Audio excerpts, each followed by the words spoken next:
Immanuel Kant was a German philosopher from the 18th century, and he is widely seen as one of the most influential thinkers in all of Western history. He came up with a revolutionary way to think about reality and a universal framework for morality that still shapes our world. Kant was a rather unique man, both in his philosophy and his personal life.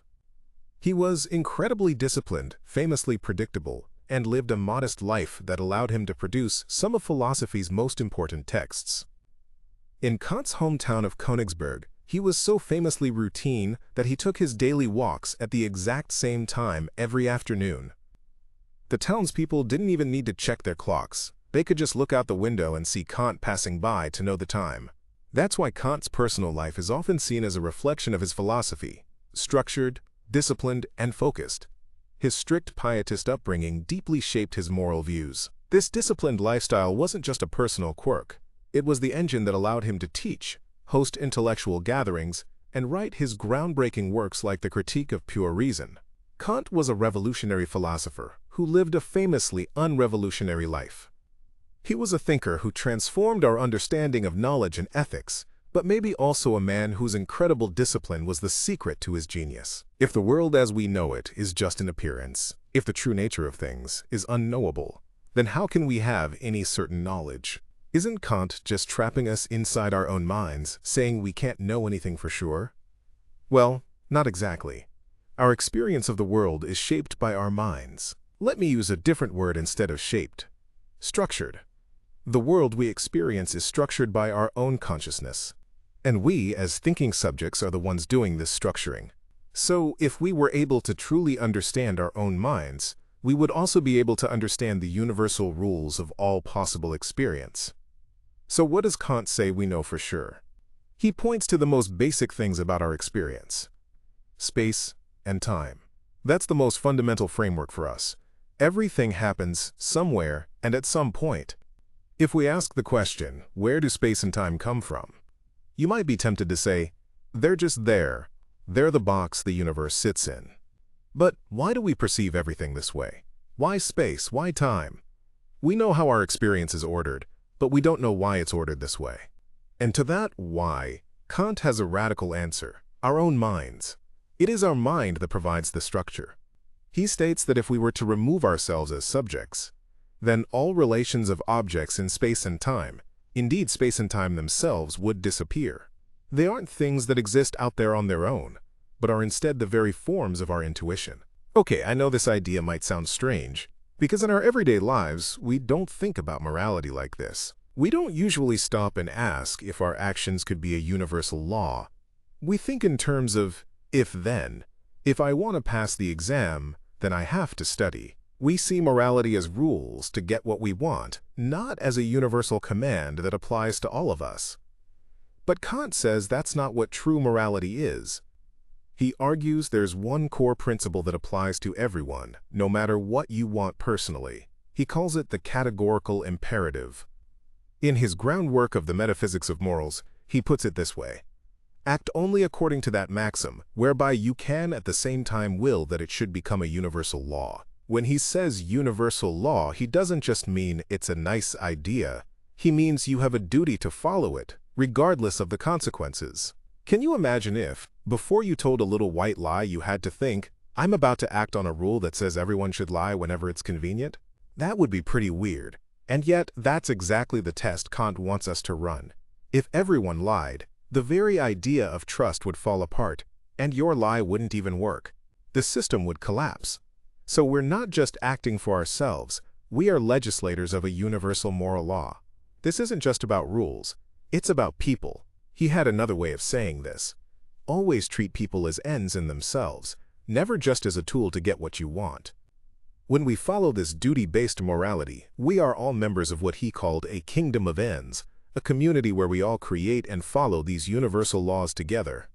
If all our knowledge comes from experience, how can we say anything for certain about the universe? Isn't Kant contradicting himself by talking about universal knowledge we can't possibly experience in its entirety? Some statements are true by definition, like, all bachelors are unmarried. These are analytic judgments. They don't tell you anything new. But a synthetic judgment, like, all bachelors are happy, adds new information. If we could find judgments that were both new and universally true without needing experience, we would have found the basis for real knowledge. What does a person know for certain without checking every case? They know that 7512. If we ask why that's always true, you might say we learn it by counting on our fingers or seeing groups of objects. That's the origin of our personal understanding. But why is this a universal law? Why must every event have a cause? We know how we learn these things, but not why they are unshakable truths of reality. And to that why, the core question he asks in his critique of pure reason, how are a priori synthetic judgments possible? Kant has an answer: the mind. It is the structure of our mind that makes this knowledge exist. Everything we experience is shaped by it. Okay, I know this might sound a bit strange to you, because in our everyday lives, we don't really think about it that way. We usually think of freedom as doing whatever we want, being free from bosses or rules, and just following our own path. We don't see it as a complex system of self-governance. We see it as something we simply want to have. But Kant says, that's just an illusion. We hide the fact that we're often biologically and socially programmed, meaning driven by natural cause and effect, behind all the talk about how great it is to be a free spirit and just do what feels right. And when I say hide, I don't mean we're doing it on purpose. We're not even aware of it. We don't realize that by acting on pure impulse, we're actually not free at all. We're just surrendering to our programming. And this negates any real moral responsibility. Can you imagine if, right before making any choice, you thought, I'm working with pure reason now. I'm about to legislate a universal moral law for myself? That would be pretty intense. And yet that's exactly what's happening.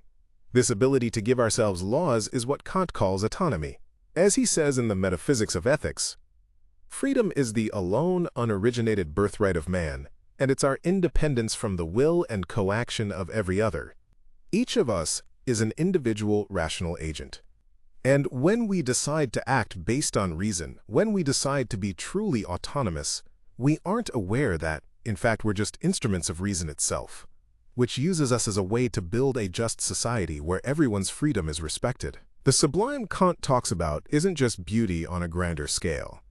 It is an aesthetic experience that pushes us to our very limits, a force of awe mixed with a touch of fear when we face something vast or overwhelmingly powerful. The human mind can't fully grasp it.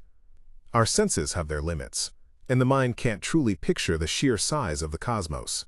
As Kant put it, whereas the beautiful is limited, the sublime is limitless. We cannot mentally contain it. This effect is a strange mix of pain and pleasure, which Kant broke into two types: the mathematical sublime, where we are overwhelmed by sheer magnitude, and the dynamical sublime, where we feel overpowered by immense force. The pain is the inner reality of the experience, while pleasure is the outer realization. With a massive, stormy sea, the initial feeling is pain. Our imagination fails to capture the immense power we are witnessing. That is the experience of our own limitation. Meanwhile, the pleasure is our mind's recognition of its own power. The storm is overwhelming, but our capacity to think about it, to conceptualize it as a single immense thing, is a triumph of reason. In contemplating the sublime, we discover our own mind's superiority over the brute force of nature.